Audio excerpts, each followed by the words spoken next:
아니, 그러니까 계엄도 철저하게 법대로 했잖아. 네. 그다음 계엄 해지도 법대로 의결하니까 법대로 하고. 네. 그다음에 이번에 이들이 불법으로 무도하게 체포 시도를 하지만 불법인 줄은 알지만 공수처가 그렇지만 나는 국민들과 경찰의 물리적인 충돌을 피하기 위해서 나는 불법인 줄 알지만 출두한다. 그러니까 윤 그리고 출두하는 거야. 대통령의 이 그 스탠스가 일단 그 좀 끌면서 체포도 응하지 않고 끌면서 저들의 이 체포라든지 뭐 이런 과정이 얼마나 불법적인지를 충분히 얘기를 함으로써 국민들로 하여금 그걸 인식하게 하는 시간을 충분히 만들었어요. 네. 그래서 거기에다가 지금 여러 가지 해프닝이 발생하면서 지금 이게 불법적이라는 건 지금 명확해지고 있고 그걸 국민들이 다 느끼고 있고 그리고 한 달 열흘간에 거치는 지금 이 상황을 거치면서 이 계엄령이 아니라 계몽령이 됐다. 계몽령이 돼. 네. 이 체포되는 과정에서 자필로 쓴 편지가 나왔는데 이 편지를 한번 꼭 읽어보셔야 돼요. 명문이야 이거. 그리고 야, 이 이건 명문이야. 대통령의 통치 철학 이게 정말 제대로 담겨 있습니다. 네. 거기에다가 뒤에 왜 계엄령을 했는지 여부도 정말 정확하게 나오고 지금의 상황이 단순히 국내 정치 뭐 이게 아니라 이 미국과 중국의 지금 세계 그레이트 게임 이게 지금 이 한반도에서 맞붙이고 있다라는 거에 대한 명확한 인식하에 지금 중국이 엄청나게 개입했다 이 선거에. 99명 그것도 나왔잖아요. 스카이데일리 어저께 보도가 이제 폭풍처럼 이제 휘몰아칠 텐데 그 얘기 조금 이따 하고 네. 그런 거를 다 거기 자필 편지에 언급을 했어요. 네, 쫙 그 내용이 쫙 나옵니다. 언급을 했어. 한번 여러분들 그 편지는 지금의 이 국제 정세, 또 국내 정세, 그리고 대통령의 인식, 그리고 지난 2년 반 동안 대통령이 뭘 했는지 뭐 이런 것들에 대해서 차분히 한번 읽어보시면 진짜 교과서 같은 내용입니다. 정말 우리가 지금 현대 지금 21세기 2025년에 지금 우리가 어디에 서 있는지 그리고 뭐 자유민주주의가 왜 필요하고 법치주의가 왜 필요한 건지 그리고 그게 전체주의나 인민민주주의와는 어떻게 다른 건지 뭐 너무나 뻔한 얘기인 것 같지만 그동안 잊고 있었던 그런 어떤 가치와 철학에 대해서 아주 아니 근데 이거를 정말 제대로 쓴 윤 대통령이 글이에요. 혼자 썼다는 거 아니야. 자필로 쓴 거 아니에요? 자필로 네. 아니 누구의 뭐 어떤 이걸 누굴 조언을 뭐 받은 게 받아서 아니라 쓴 것도 아니고 혼자서 네. 거의 밤새워가면서 썼다는 거야. 네. 근데 이게 이제 저는 앞으로 역사에 남을 명문으로 그러니까 게티스버그 연설이라든가 뭐 이런 유명한 케네디 연설이라든가 이런 게 있잖아.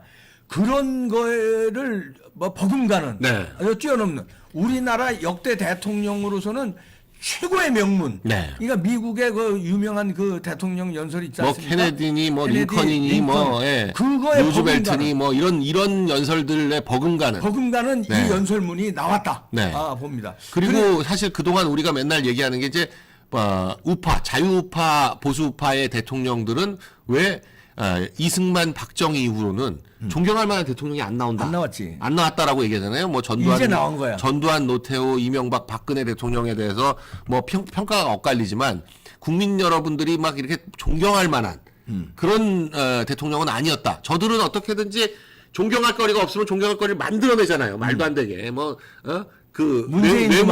뇌물 받다가 자살했는데도 불구하고 그걸 무슨 뭐 대단한 걸로 자기 받은 게 나왔는데도 자기 희생으로 그리고 돈 갖다 주고 만난 김정일으로 평화상 하나 탄 거 뭐 이런 거 그리고 그 돈으로 북한은 핵을 만들었는데 DJ. 그런 말도 안 되는 대통령들도 신격화 막 하고 있잖아요. 네. 그런데 우리는 그냥 우리가 만든 대통령을 너무 깎아내리는데 그게 이제 기본적으로 왜 그러냐? 이승만 대통령이나 박정희 대통령은 목숨을 걸고 독립운동을 하고 목숨을 걸고 혁명을 하고 그리고 그 어떤 생애나 이 대한민국을 변화시킨 거나 이런 거를 우리가 뭐 트집 잡고 할 게 없잖아요. 근데 그 이후의 대통령들은 뭔가 좀 안 보였어. 네, 그런 거 자기 희생. 이게 잘 안 보였어. 네, 목숨을 걸었다. 그게 안 보였지. 네, 그런 게 좀 부족했던 게 아니냐. 근데 이번에 윤 대통령은 보여줬잖아. 윤 대통령은 스스로가 이 자기 정말 이건 뭐 누가 봐도 목숨 걸고 한 거죠. 정말 미쳤다고 할 정도로 미친 거 아니냐. 다들 처음에 그렇게 생각한 거 아니에요? 그러니까. 그럴 정도로 우파들도 그렇게 생각했더라고. 네. 다 왜 저러지 이렇게. 다들. 근데 그 미친 것처럼 보이는 그런 정말 자기 희생. 이번에도 체포도 사실 강력하게 막으려면 막는 거였죠. 계엄도 강력하게 하려면 하는 거였죠. 체포 이건 막어. 왜냐면 거기 그 요새처럼 돼 있어가지고 1000명 아니라 3000명이 와도 폭탄 투하하기 전에 못 뚫어요 그거를. 폭탄은 투하할 수도 없고 못 뚫는 건데 그냥 내줬어 그냥 들어오라고 내준 거야. 현직 대통령이 스스로 구치소로 걸어 들어간 거나 마찬가지인데. 맞아요. 예. 걸어 들어간 그런데 거. 그렇게 한 거 자체가 엄청난 자기 희생이에요. 네. 엄청난 자기 희생이고 그러나 그 희생을 이제 정말 그 희생을 바탕으로 어떤 열매를 맺으려면 국민 지지율이 그만큼 따라와 줘야 되는데 그래.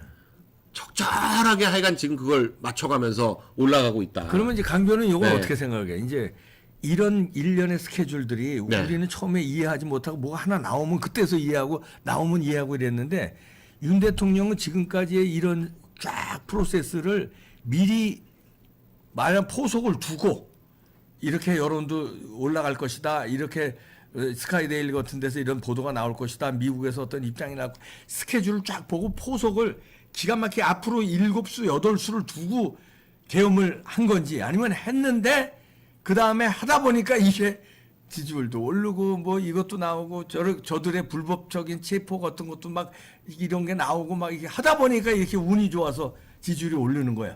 계획이 된 거야. 어떻게 봐요? 아니 근데 이제 그 계획과 운이 천운이 맞아야죠. 천시 두개 지리 다, 두개 다. 천시 지리 인화 천지인이 그렇지. 조화를 이루어야지 이게 일이 되는 거거든요. 어. 아니 사람은 무조건 계획하죠. 네. 누구나 다 계획은 누구에게나 계획은 있는 거 아니에요. 근데 이렇게 네. 이런 고단수를 계획했을까? 네, 이거? 아니 뭐 충분히 그 정도 계획은 했었을 거라고 보지만 야, 이거- 이제 그게 맞아 떨어지냐 안 맞아 떨어지냐는 그건 또 다 별개의 문제인데 그렇지. 지금 윤 대통령의 계획이 지금 무르익어 가고 있다. 네. 윤 대통령이 적어도 계엄령을 하면서 자기가 구속될 상황까지 예측도 못하고 했다? 저는 그렇게 안 보거든요. 뭐 무조건 하여간 이 계엄령을 했다는 거는 구속될 각오로 한 거예요.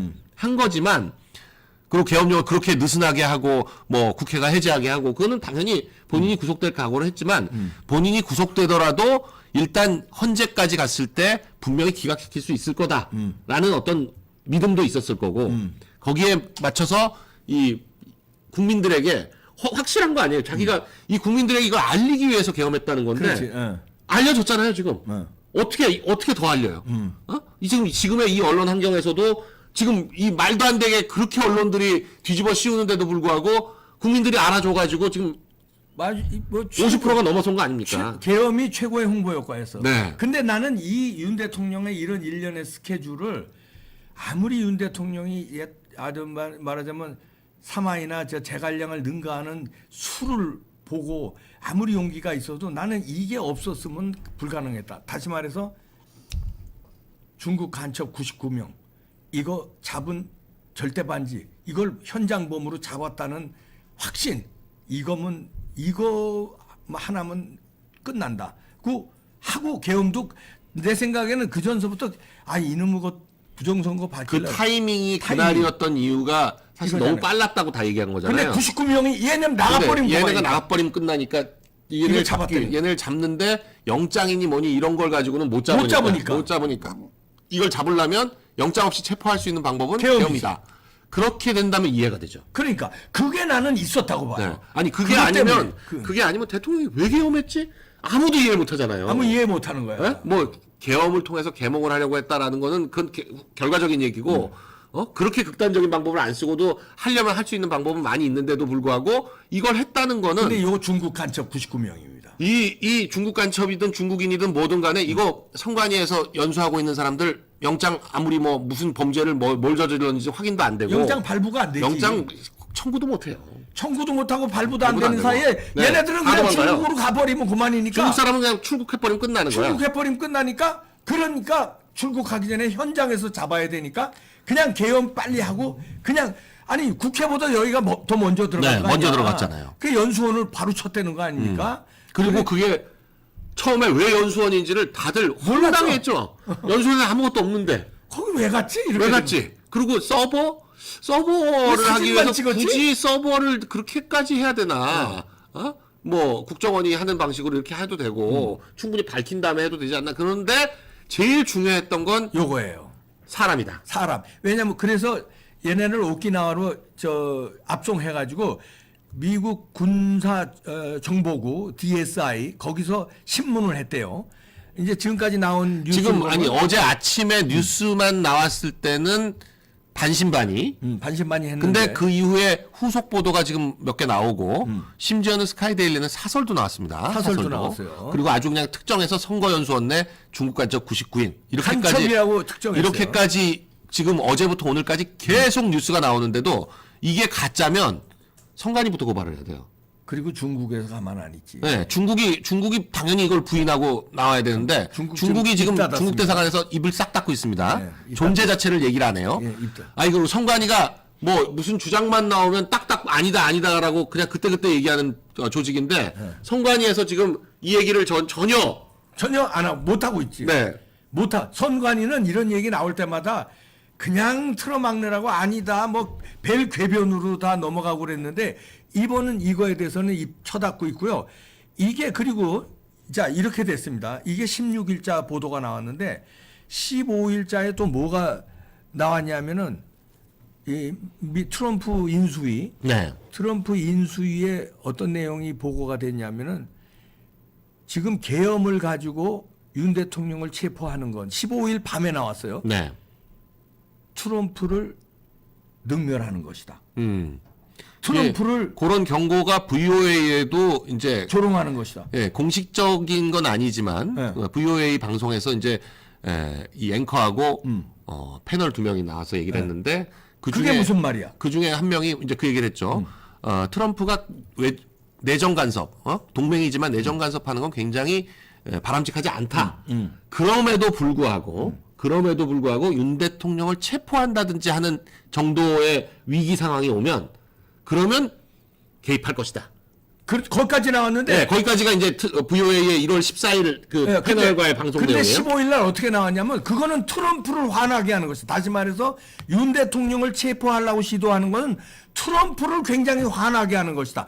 그리고 16일 날 아침에 무슨 보도가 나오면 스카이 데일리 보도가 나왔거든요. 그 얘기는 한미 합동작전에서 중국 간첩에 부정선거를 잡았는데 자백도 받아냈는데 대통령을 이거 부정선거로 계엄하는 거를 대통령을 너희들이 잡아 넣으면 너희들이 한미 공동작전을 능멸하는 거고 트럼프를 굉장히 화가 나게 하는 것이다. 이렇게 나왔어요. 여기 보세요. 트럼프 대통령 체포는 미국에 대한 도전이다. 윤 대통령 체포는 미국에 대한 도전이라고 나온 겁니다. 이게 어디서 나오면 조금 올려주세요.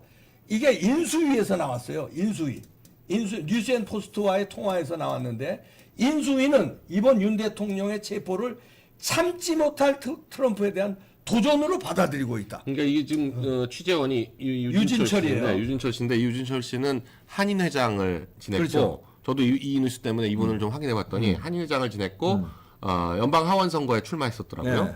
그래서 후보라는 표현을 쓰는데 낙선했습니다. 낙선했죠. 공화당으로 출마해서 낙선했는데 그러나 하여간 공화당과 깊은 연관을 갖고 있는 그렇죠. 트럼프 정부와 깊은 연관을 갖고 있는 한인이에요. 그리고 이분과의 통화에서 이런 얘기가 나온 거라서 전혀 근거 없는 얘기를 할 사람은 아닙니다. 근거 없는 얘기를 할 사람은 아니고 그러니까 이런 내용이 이렇게 전혀 기존 언론이 알지 못하는 내용이 나오기 때문에 그렇지. 기존 언론들도 지금 긴가민가 하는 거예요. 이게 너무 엄청난 얘기고 모르는 사람은 전혀 이걸 알 수가 없는 내용이에요. 왜 그러냐면 기존 언론들이 애써서 이 부정선거에 대해서 외면을 하다 보니까 네. 이런 게 벌써 한미 합동작전으로 99명 체포해서 압송하고 이런 게 기존 언론들은 상상을 못했던 거예요. 왜냐하면 부정선거에 대해서 입과 눈을 확 닫고 있었기 때문에.